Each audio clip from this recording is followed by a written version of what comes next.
Buenas noches. Ya está en el estudio Laura Alonso, la jefa de la Oficina Anticorrupción. Ustedes saben que el ex jefe de la AFIP, Ricardo Echegaray, la denunció por persecución selectiva ante la justicia. Esto, lo que viene a decir Echegaray es que ella persigue a algunas personas del anterior gobierno y no investiga al actual gobierno. Más o menos esto es lo que dice en términos generales. La Cámara Federal ordenó al juez Martínez de Giorgi que investigara la gestión de Laura Alonso, y Laura Alonso presentó hoy precisamente un descargo ante la justicia en duros términos. Así que vamos a hablar de este y de otros temas con ella. Hay otro tema que es la decisión de la Corte Suprema de Justicia, de una mayoría de la Corte Suprema de Justicia de la semana pasada, que aplicó una ley derogada, el 2x1, significa que los condenados por cada año que cumple se les computan 2, es decir, le baja la mitad de la condena. Ese beneficio se lo aplicó a un condenado por delitos de lesa humanidad y esto provocó una gran repercusión en todos los sectores. De este tema vamos a hablar con dos personas que tienen autoridad moral para hablar de este tema. Ricardo Gilavedra, que fue juez de la Cámara Federal que juzgó a las juntas militares, y con Norma Morandini, que tiene una larga de trayectoria por los derechos humanos y es hermana de dos personas desaparecidas. Por último vamos a hablar también a solas con el diputado Diego Bocio. Vamos a hablar de peronismo, vamos a hablar del gobierno, vamos a hablar de la política, vamos a hablar de todo. Después de los auspicios.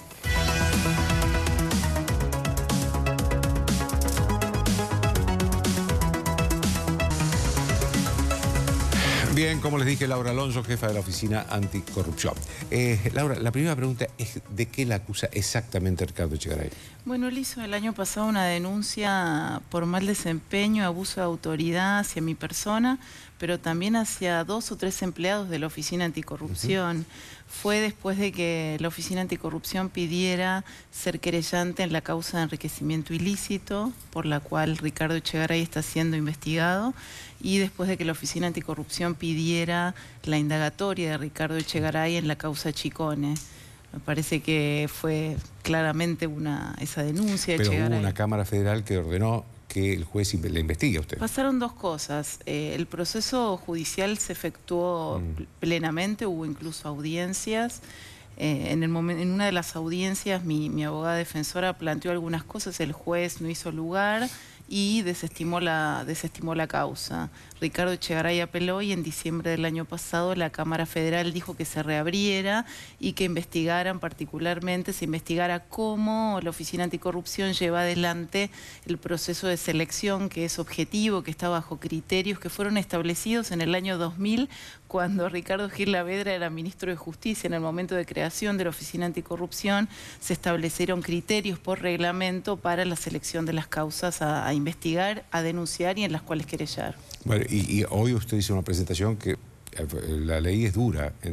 Fundamentalmente, ¿qué le dice a la justicia? Bueno, básicamente le digo a la justicia que primero ejerzo mi cargo sobre la base de las reglas existentes, mencionando los reglamentos vigentes que organizan la tarea de la Oficina Anticorrupción. En segundo lugar, a pesar de que el doctor Echegaray me trata como si yo lo tratara él como un enemigo, le decimos ahí en la causa judicial que no tenemos enemigos, que en todo caso lo que hacemos es investigar algunos supuestos delitos cometidos por funcionarios públicos en el ejercicio de su función.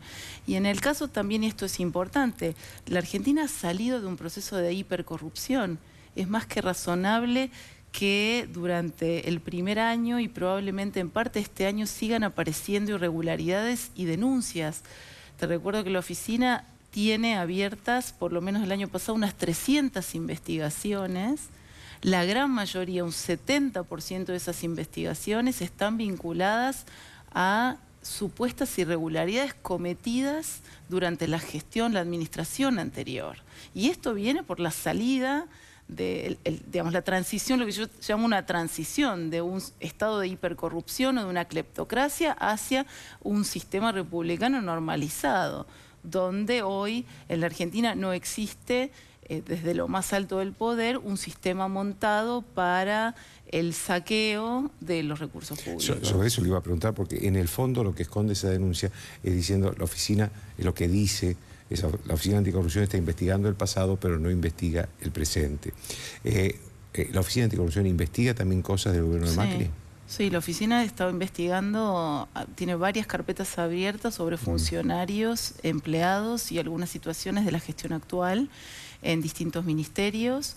Incluso lo más conocido recientemente son todas las presentaciones que ha hecho el Ministerio de Justicia respecto a irregularidades en el Instituto Nacional de Cinematografía. Así que en ese sentido, y nosotros lo hemos reflejado estadísticamente en nuestro informe anual, que es de acceso público, se están llevando adelante investigaciones vinculadas también a la gestión actual. Hay varias denuncias por conflictos de intereses dentro de funcionarios del gobierno.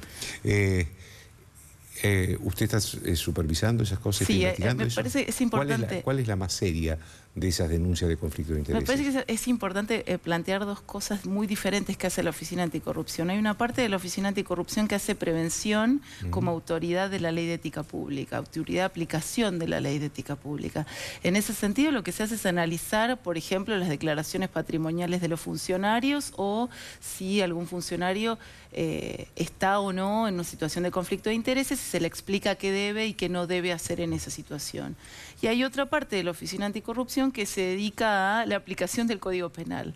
Y yo siempre digo, un poco en chiste, pero un poco en serio, que hasta el 10 de diciembre del 2015 en la Argentina solo hablábamos de delitos. Se hablaba todo el tiempo de funcionarios corruptos, de funcionarios a los que se les está aplicando hoy el Código Penal, porque en su gran mayoría todos aquellos que fueron denunciados en los años anteriores a esta gestión están caminando por los tribunales por indagatoria, procesamiento y ya algunos prontamente en juicios orales. Y hablar de conflicto de intereses, lo bueno que tiene hablar de conflicto de intereses es que estamos hablando de la Ley de Ética Pública. Y los conflictos de intereses se previenen. ¿Por qué es un conflicto de interés? Un funcionario que viene a la función pública, que quizás tuvo una trayectoria en una ONG o en una empresa. Por lo general, en este caso, son de empresas privadas, ¿no? Y que trae intereses. Trae intereses anteriores. Lo que tiene que hacer es blanquear, transparentar esos intereses y preguntarle a la Oficina Anticorrupción qué puede y qué no puede hacer, en qué casos debe abstenerse y no tomar decisiones, en qué casos debe excusarse, cómo se produce ese proceso de excusación. Todo eso está previsto en la Ley de Ética Pública y también en muchos años de actuación, sobre todo en los primeros años de la Oficina Anticorrupción, donde se fueron estableciendo los lineamientos generales de cómo debía actuar un funcionario que podía tener un conflicto en una determinada situación, no en todas, porque si una persona tiene en su área de influencia conflicto con todo, obviamente no va a poder ejercer esa función. Pero generalmente cuando uno analiza los casos, suelen ser situaciones muy puntuales. Y yo creo que lo que es importante mostrar acá o remarcar acá es el cambio de registro. Algo cambió en la Argentina. Antes hablábamos de delitos y del Código Penal. Hoy estamos hablando de ética pública y este es un aspecto que demuestra un compromiso por la transparencia, una necesidad donde el propio presidente, frente a dos situaciones críticas, se volvió, digamos, llamó a la Oficina Anticorrupción y dijo, ¿qué puedo hacer? ¿Qué se puede hacer en este caso para que se separe mi actuación en los casos del juicio al correo y de una autorización a una línea aérea que se había presentado para obtener rutas aéreas? Y el presidente inmediatamente dijo, yo con esto no quiero tener nada que ver.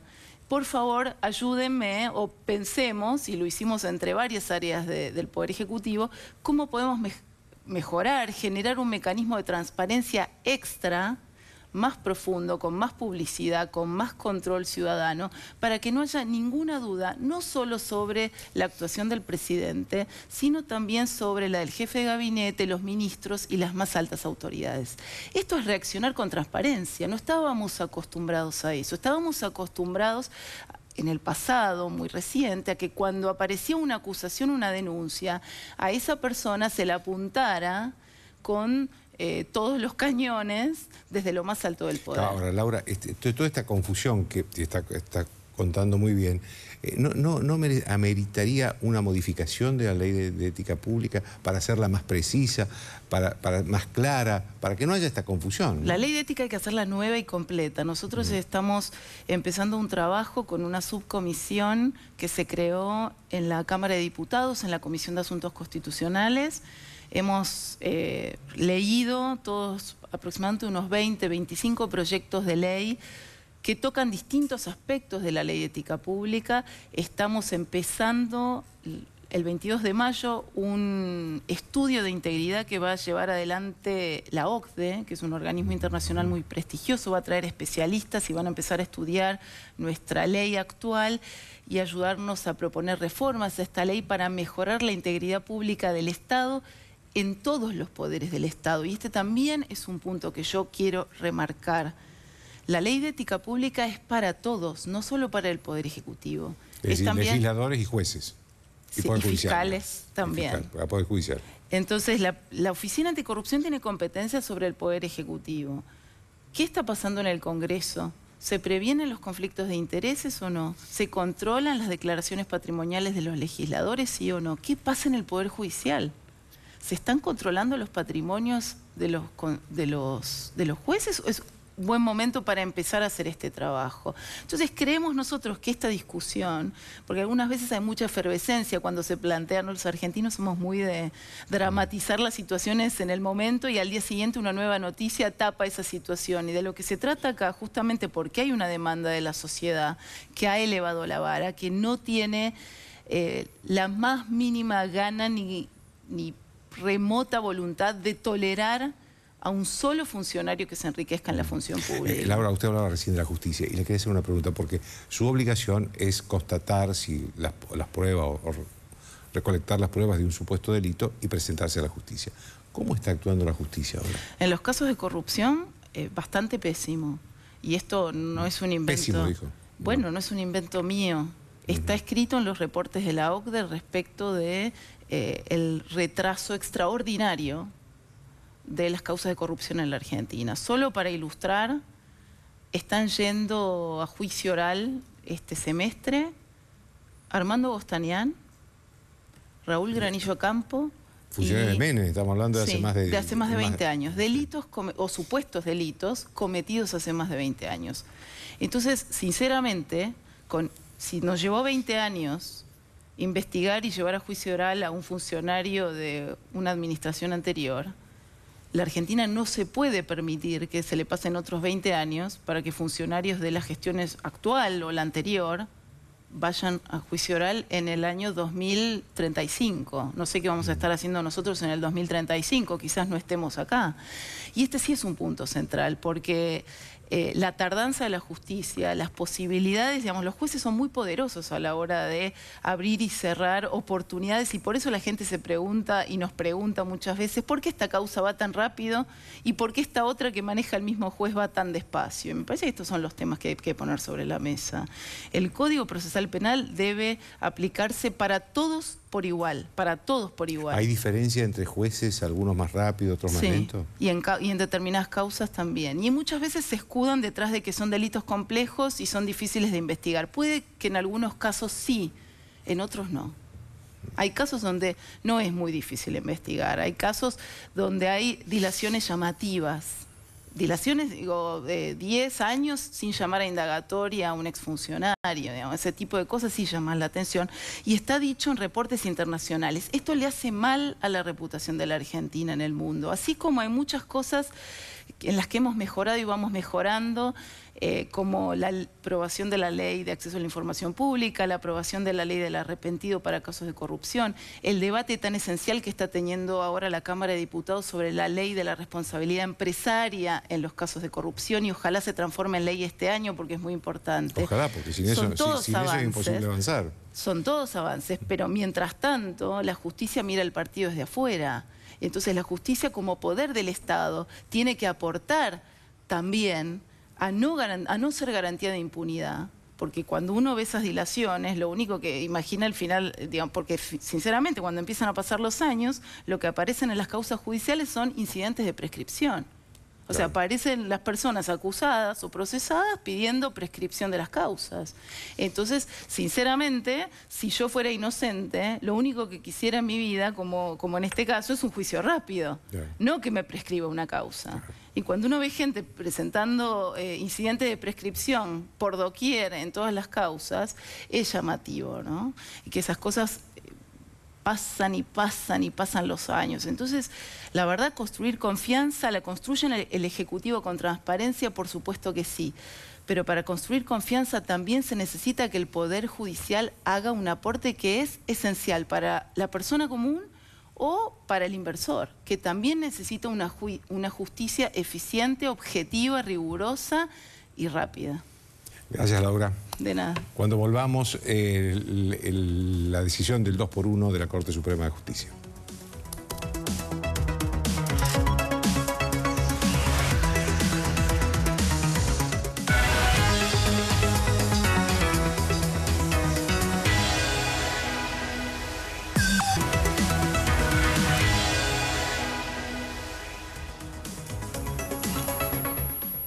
Bien, como ustedes saben, la Corte Suprema de Justicia, por mayoría, no por un fallo unánime, sino por mayoría simple, resolvió la semana pasada aplicar la ley del 2x1, que está derogada, por otro lado, a los delitos de lesa humanidad, en un caso, pero que puede crear jurisprudencia. Esto ha provocado una gran repercusión, mayormente negativa, en la sociedad argentina.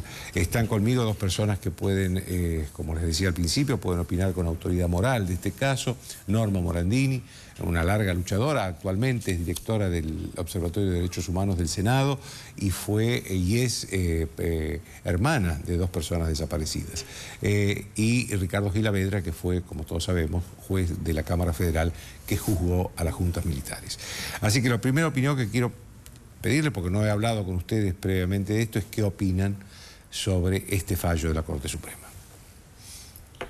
Teniendo al doctor Gilavedra frente, no voy a cometer la osadía de hacer consideraciones jurídicas, ¿no? Pero sí tengo que reconocer que me sentí identificada cuando escuché lo que él decía, porque a mí, si hay algo que me pareció de este fallo, era que era inoportuno, y además no entiendo cómo se aplica a un caso de una persona que ya cumplió su condena. Ahora, es decir, en términos, yo digo, no quiero hacer consideraciones jurídicas, pero sí lo que significan los delitos que no prescriben, es decir, las torturas, las muertes, las desapariciones, los robos de bebé, son delitos de lesa humanidad que no prescriben, es decir, que siguen siendo delitos, de modo que es de una gravedad tal ese delito que Argentina se ha incorporado al Sistema Internacional de Derechos Humanos, y me parece que lo que no tiene este fallo es concordancia con lo que el Estado argentino ha firmado, y la Corte Suprema es una instancia del Estado. Dicho eso, me parece que es como una Corte que no tiene concordancia, porque el 2x1 no tiene concordancia ni con la Convención de la imprescriptibilidad de los delitos de lesa humanidad. Después el Estatuto de Roma también establece en qué condiciones se van a reducir las penas cuando hay delitos de lesa humanidad.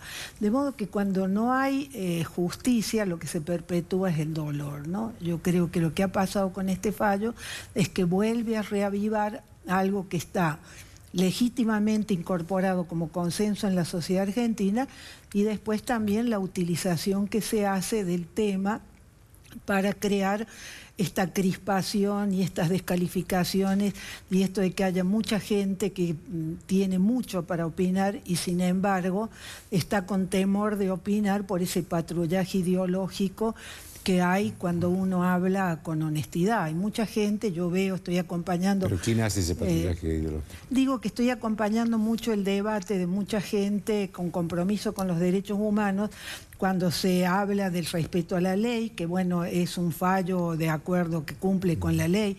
Lo que pasa, por eso yo lo quiero enmarcar en un tema de derechos humanos, no de la ley local del 2x1, que además es una ley que ahí es otro tema que yo quisiera traer a reflexión, que no podemos legislar al calor del griterío público. El 2x1 es una ley del año 94, cuando había habido un montón de ¿cómo se dice en las cárceles? Cuando hay levantamientos en las cárceles y había que dar una respuesta, motines en las cárceles. Entonces me parece que la consecuencia de a veces legislar con leyes que salen a calor de la coyuntura y del griterío social cuántos años después se deroga y tenemos esta consecuencia de este fallo que está generando tanta confusión, yo creo, ¿no? Entonces a mí me parece eso, por lo menos, que es inoportuno y que no es concordante con lo que el Estado argentino se ha comprometido y ha firmado en todos los que son los tratados internacionales de derechos humanos, ¿no? Ricardo, tu opinión, pero también una opinión ya jurídica sobre si este fallo de la Corte, al ser dividido, de votación dividida, puede crear una jurisprudencia firme. Bueno, por supuesto que todo fallo de la Corte, no importa su número, puede crear una doctrina. Por cierto, este fallo tiene una legitimidad más precaria. Hay un solo voto que separa el sentido de la decisión, ¿no? Y esto, cuando hay un pronunciamiento de esta característica, bueno, indica de que es una doctrina que puede variar modificándose cualquiera de los componentes, aún por enfermedad. Si hay uno de la mayoría que no está, se podría fallar de otra parte, ¿no? Por cierto también que los fallos de la Corte tienen que ser lealmente acatados por los tribunales inferiores, pero no son vinculantes, y la propia Corte ha establecido, bueno, que se pueden apartar de sus decisiones cuando aparezcan nuevos elementos o nuevos argumentos, etcétera. De lo contrario, toda la jurisprudencia estaría cristalizada.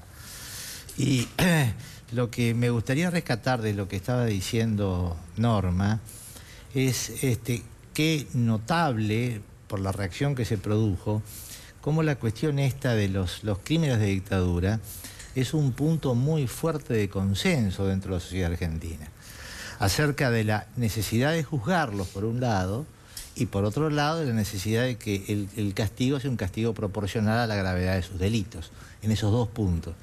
Y me parece que el fallo, en su mayoría, desconoce sobre todo este último aspecto, ¿no? Porque la aplicación de esta ley, que fue una ley efímera, que estuvo en vigencia unos pocos años, y que la mayoría dice que la ley no hace distingos, no hace excepciones para los delitos de lesa humanidad. Se aplica para todos porque la ley no dice nada, en consecuencia el intérprete no debe decir nada. Pero este es un argumento, a mi juicio, malo, porque cuando se sancionó la ley no había persecución a los delitos de lesa humanidad. Cuando se sancionó la ley, regían los indultos de Menem y las leyes de obediencia debida y punto final. Salvo en el caso de la apropiación de los chicos. Sí, que habían quedado excluidos de la obediencia debida. Claro. Pero en el resto estaban absolutamente excluidos. Con lo cual mal puede en aquel momento el legislador tener en cuenta esa circunstancia. Es recién años más tarde, en el 2005, cuando la Corte anula esas dos leyes, cuando se reabre la persecución penal. Y a ese momento esta ley ya estaba derogada. Claro. Norma, una cosa que a mí me produce mucho interés es cómo recibe un familiar como vos de desaparecidos una decisión de esta naturaleza. Bueno, yo cuando te decía esto del patrullaje ideológico, yo estaba participando en un congreso en San Juan de libertad de prensa, cuando me empezaron a pedir columnas y opiniones y demás. Yo no podía opinar, pero además no quería opinar porque no había leído el fallo y me parecía una osadía. Después bromeé conmigo misma y dije, voy a escribir diciendo, voy a opinar por qué no quiero opinar. Porque, es decir, cuando uno abre su corazón y dice con honestidad lo que siente, ya me ha pasado a mí solo por haber escrito un libro, cuando no existía el kirchnerismo en el año 2000, que tiene la palabra perdón en el título, de haber sido que yo estaba promoviendo el fin de los juicios, dicho por el diputado Carlotto, por la misma señora Carlotto. Y estos son agregados de sufrimiento, que los que tenemos sufrimiento, primero que no nos hace ponernos por encima de la ley. Yo siempre digo que puedo tener una autoridad de testigo, contar, mire, esto pasó. Si abro mi corazón, es decir, bueno, no quiero más sufrimiento. Esto es lo que me provoca. A mí me duele mucho más que aquellos que hemos estado en el tiempo cuando en los jueces no pensaban si la democracia iba a seguir, los Falcon estacionaban en la puerta y estábamos todos, es decir, apoyando ese juicio. Y que hoy esas mismas personas hoy descalifiquen a Graciela Fernández Meijide, a la que le tendremos que agradecer por siempre, palabras horrorosas de traición, de no sé qué. Entonces me pasa eso. Tengo un dolor interior que no tengo ganas de contribuir a la confusión. Si yo puedo venir, y en esto que estamos hablando ahora, contribuir a que la ciudadanía entienda con argumentos. Yo veía la clase que dio Gil Lavedra, aprendí muchísimo sobre el 2x1, hay que estudiar, hay que entender, pero no podemos hacer debates racionales. Siempre son estas descalificaciones. Por eso te digo que entiendo que cuando no se castiga se perpetúa el dolor. Es decir, la justicia de la gravedad de estos crímenes, por eso no son equiparados a otros delitos, porque son cuando se hace crímenes porque es el Estado el que viola, es el Estado el que tortura, es el Estado que mata, persigue, que es quien tiene que proteger los derechos humanos. Y esto lo entendió el mundo después que salió del nazismo y han ido perfeccionando todo esta, para mí, sin ser abogada, una revolución jurídica que es encadenar los estados en la defensa de los derechos universales. Cuando se daña a una persona, se daña a la humanidad. Cuando se cometen delitos de la gravedad que se han cometido en Argentina, se ha dañado a la humanidad. Por eso han venido todos que no prescriben los delitos de lesa humanidad. ¿Por qué la Corte Penal y el Estatuto de Roma? ¿Por qué la Convención de Viena? Es decir, que son todas normativas para que los estados no utilicen la ley local para no cumplir con lo que el Estado argentino se ha comprometido, ¿no? Hay una línea, no solamente no prescriben, sino también que no pueden ser ni indultados ni se puede conmutar su pena. Es decir, que el poder político no puede perdonar el cumplimiento de la pena total o parcialmente. Esta ley... por lo tanto, esta decisión de la Corte está rozando la ilegalidad, digamos, ¿no? Esta ley equivale a una conmutación. Claro. Que está proscripta. En consecuencia, esta ley es claramente, mejor dicho, esta ley es claramente contraria a este principio básico del derecho internacional de derechos humanos respecto a los delitos de lesa humanidad. Tanto que el Alto Comisionado de Derechos Humanos de Naciones Unidas ya ha instado a la Corte que en sus fallos tengan concordancia con lo que el Estado argentino se ha comprometido y ha firmado en materia de derechos humanos, ¿no? Ahora, hablando de la Corte, no es la primera, es la segunda decisión que tomó la Corte sobre este tema. La anterior fue sobre un militar muy grande, de 85 años, que tenía problemas de salud y le permitió una prisión domiciliaria.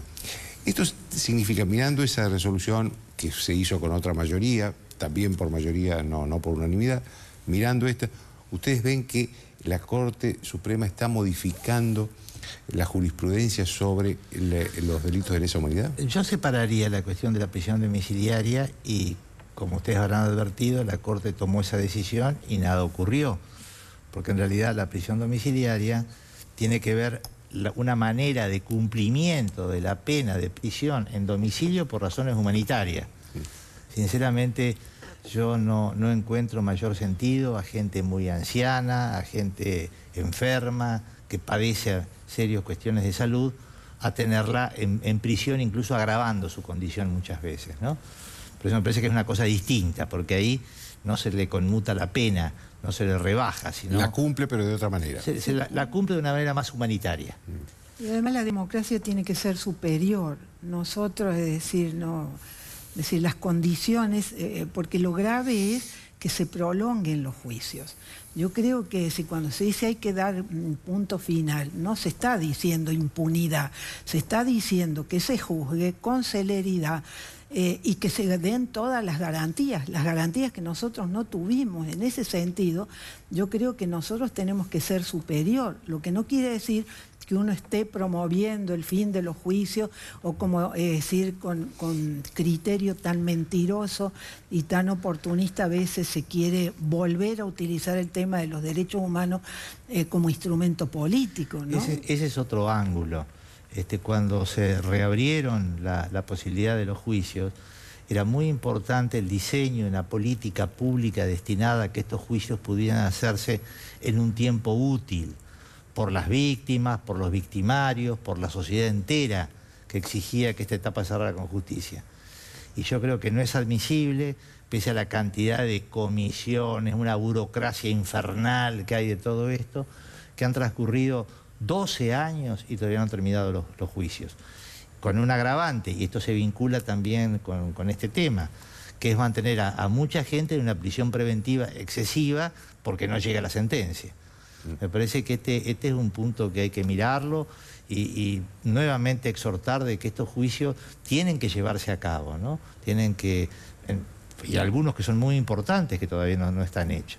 En cambio se dejó todo librado al azar, se hicieron juicios con muy pocos hechos, los testigos tuvieron que ir declarando a muchos procesos porque eran por pequeños hechitos, un dispendio también de actividad jurisdiccional enorme. Hay militares que no han juzgado en 5 o 6 causas distintas. Menéndez, por ejemplo, no sé cuántas condenas ya tiene. Cosa que es absurdo, esto no utilizar los recursos estatales para hacer justicia, ¿no? Norma, me gustaría una última reflexión tuya sobre esto que ha pasado más bien fuera del ámbito de la justicia, que es, por ejemplo, el gobierno tuvo que tomar distancia de esta decisión, criticó esto, la oposición la criticó duramente, las organizaciones de derechos humanos también. Sí, creo que hay una mayoría social y política que se manifestó en contra de esto. Sobre esto me gustaría una última Sí, decía reflexión. el doctor Gil Lavedra esto, yo creo que hay un consenso en la sociedad argentina en relación al nunca más. El nunca más tiene que ser nunca más a la violencia política. Ahora me parece que hay confusión y por eso hay ofuscación en la sociedad, en que no se termina de entender la división de poderes, es decir, que debe ser la justicia independiente. Recién Laura Alonso hablaba del periodo de transición. Nosotros venimos de 12 años donde hubo una gran confusión, donde yo me hago cargo de lo que digo en el sentido que creo que estuvimos a punto de perder la democracia porque teníamos un régimen que manejaba el Parlamento desde el Poder Ejecutivo, que había cancelado la deliberación. Entonces también duele, y es decir, que muchas de las personas, por ejemplo, los mismos que votaron la ley del 2x1 fueron los mismos que después la derogaron. Es decir, uno ve personajes que como si tuvieran el monopolio del tema de los derechos humanos, están con el dedito en alto condenando a otros porque han osado poner otros temas en el debate. Entonces, a mí personalmente no me gusta. Yo creo que la reconciliación es con nosotros mismos. Si hay algo que violó la dictadura, es la convivencia democrática. Entonces me pregunto, sigo preguntándome en qué momento vamos a reconciliarnos, que no es lo mismo que la idea de una víctima de la dictadura y un hijo de un militar. No me gusta que en la televisión, porque se banaliza, que esté ese dolor presente de dos personas que tienen que encontrarse en el mismo dolor, pero no haciendo de eso un espectáculo televisivo. Me parece que esto es un tema de tal gravedad. Hay tanto dolor en la sociedad argentina, 40 años después se perpetúa la consecuencia, se perpetúa el dolor. Entonces tengamos compasión, seamos benevolentes con nosotros mismos. Cuando yo hablo de esta manera, no estoy diciendo, y desgraciadamente uno tiene que aclarar, no estoy pidiendo el fin de los juicios, pero también no estoy dispuesta a dar cuentas a estos tribunales que se erigen como si tuvieran la superioridad moral de juzgar nuestros dichos. Cuando uno tiene toda una conducta, insisto con el ejemplo de Graciela Fernández Meijide, ¿quién puede dudar de su compromiso? Pero en cuanto uno pone una idea que no está dentro de lo que está alineado, y esto es patrullaje ideológico, volver a reproducir el dolor. Por eso creo firmemente que tenemos que trabajar fuertemente una pedagogía del encuentro. Creo que no es un tema de grieta, acá hay un muro entre los que creen en la democracia y en los que tienen otra concepción de la democracia. No se puede en el ejercicio del derecho poner en riesgo a lo que da fundamento a los derechos, que es la democracia, ¿no? Les agradezco a los dos. Al contrario. Después de la pausa, Diego Bocio.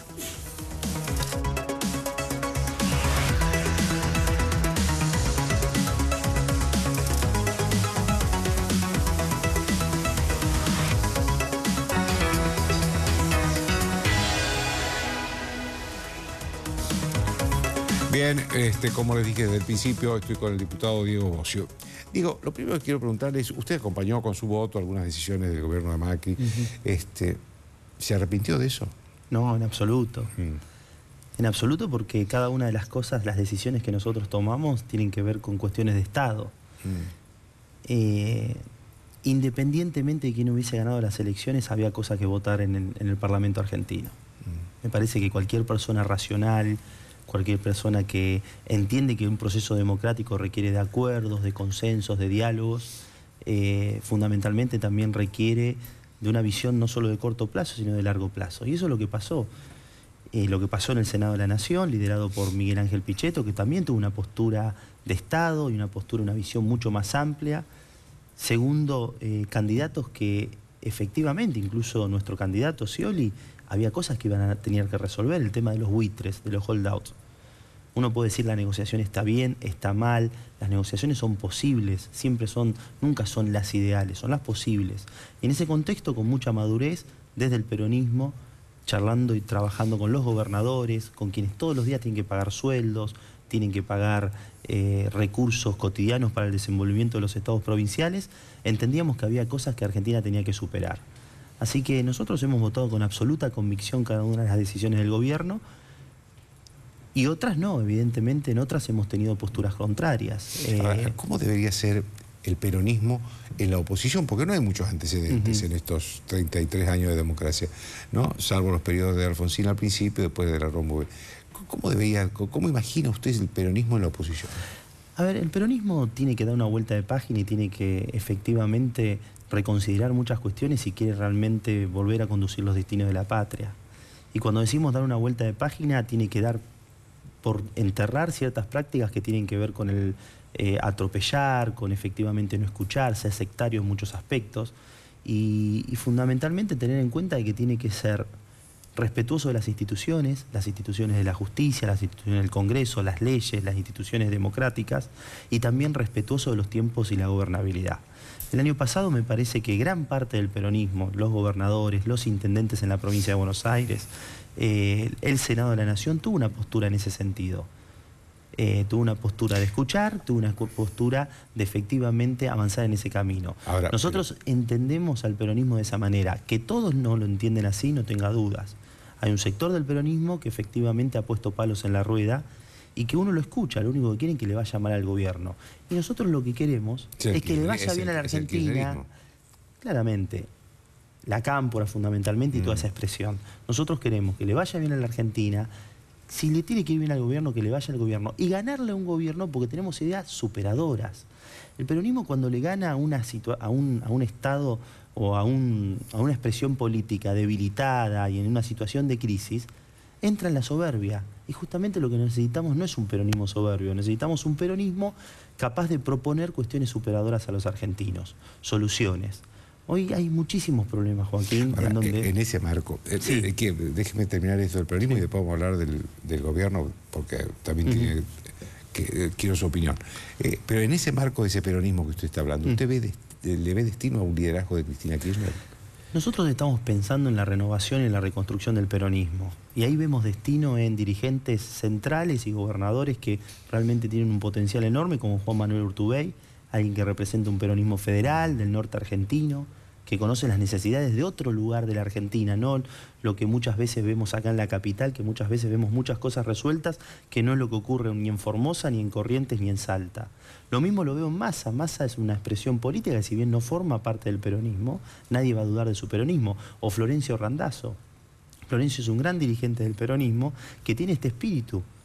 Miguel Ángel Pichetto tiene un espíritu de renovación, de entender las instituciones, profundamente democrático, profundamente respetuoso de la ley y fundamentalmente que pueda proponer y poner por delante un proyecto superador antes que los nombres. Estamos discutiendo mucho nombre y no un proyecto superador. Entonces yo lo que veo es mucha vocación, fundamentalmente de los gobernadores y de un sector importante del peronismo, de reconstruirse y de renovarse.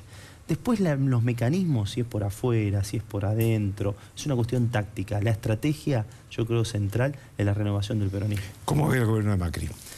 Con mucha preocupación, porque creo que se habían generado muchísimas expectativas y lamentablemente no se pudieron resolver temas sensibles en la Argentina. ¿Con, por ejemplo? La inflación. La inflación que genera pobreza, la inflación que es algo que uno tiene con esta actividad parlamentaria, lee los debates parlamentarios de otras épocas y la inflación persigue a los argentinos de los últimos 30 años de democracia, le diría 2 de cada 3 los persigue a los argentinos. Y me parece que ahí el gobierno ha fallado en la política monetaria, ha fallado en los precios regulados. Joaquín, el año pasado discutimos 17% de inflación para este año. Todos los precios que regula el Estado aumentaron arriba del 35%, del 40% y algunos temas, algunos del 60%. Impuestos, peajes, tarifas. Entonces, ¿cómo pedimos, si el Estado no da el ejemplo, que otros den el ejemplo? Ha caído 15% el consumo de carne en la Argentina, en la provincia de Córdoba. Leía hoy una encuesta del Centro Almacenero. Cayó el consumo de leche. 40 litros menos de leche por habitante en la Argentina promedio consumimos este año con respecto a años anteriores. 10 kilos menos de yogur. Yo no quiero entrar en las responsabilidades, ni la herencia, no herencia, porque me parece que es una discusión que me parece que tenemos que dar como argentinos distinta. Yo creo que el gobierno tiene buenas intenciones, particularmente el presidente Macri, la gobernadora Vidal, con quien tengo un respeto y la considero una dirigente que está poniendo lo mejor de sí. Ahora bien, tenemos que sentarnos a trabajar en resolver los problemas concretos. Y ahí el Congreso hoy, Joaquín, lo tengo que decir con todas las letras, mientras el año pasado trabajamos en acuerdos legislativos... Hoy están todos en campaña electoral. Está bien, pero no es así como funciona la democracia. Nosotros queremos trabajar, nosotros queremos discutir en comisiones los temas. Desde la ley de ética pública arrancó el debate hoy, o la charla, o el programa con Laura Alonso, la ley de lobby, la ley de incompatibilidades, leyes que tengan que ver con la ley de obra pública. La ley de obra pública es del año 47, 70 años pasaron en la Argentina y no se modificó la ley de obra pública. Hay una cosa que dijo Laura Alonso que a mí me parece crucial y es una ley que también persigue al empresario que paga coima. Que dice que hay un proyecto en el Congreso. Hay un proyecto en el Congreso de esos temas, pero no se están debatiendo en las comisiones. Hoy el Congreso actúa por excepción. Entonces, como reconozco que el año pasado hubo debate y un debate profundo, en donde nosotros en muchos aspectos pusimos límites, en muchos aspectos dijimos que no, en otros aspectos modificamos las leyes, y en otras acordaron los gobernadores, y como es un bloque federal, entendíamos que había un acuerdo supremo por encima de las particularidades de cada uno de nosotros. Este año le puedo decir que no hay debate.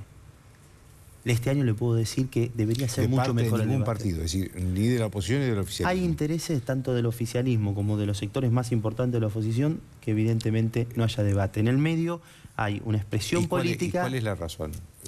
La razón profunda. Yo creo que en la Argentina la razón profunda, eso es una cuestión coyuntural. Yo creo que la razón profunda es que la Argentina tiene que encontrar un método para resolver sus dificultades y sus conflictos.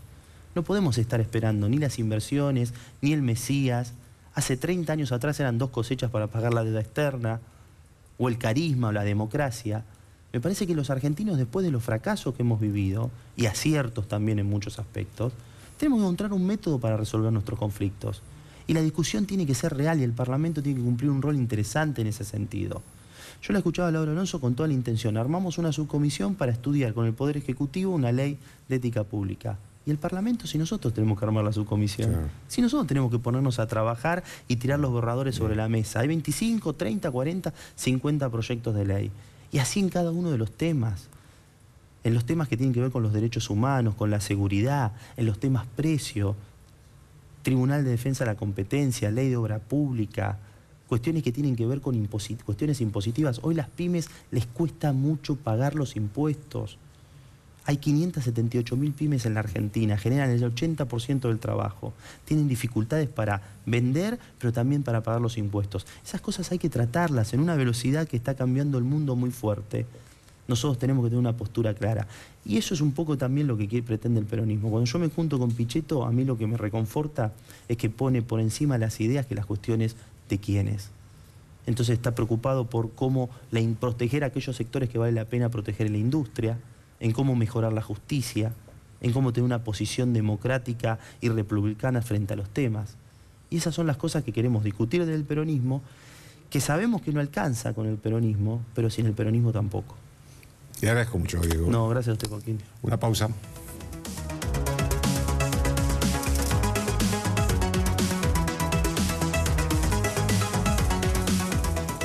Bien, la ley del 2x1 creo que es lo que más ha provocado y lo que ha provocado realmente mucha repercusión, mucho más de la esperada en cualquier situación, digamos, que se hubiera previsto, ¿no? Digamos, esta ley ha provocado realmente una reacción notable, tanto en la dirigencia política, sea el oficialismo, sea la oposición, las organizaciones sociales, las organizaciones de derechos humanos y la sociedad en general.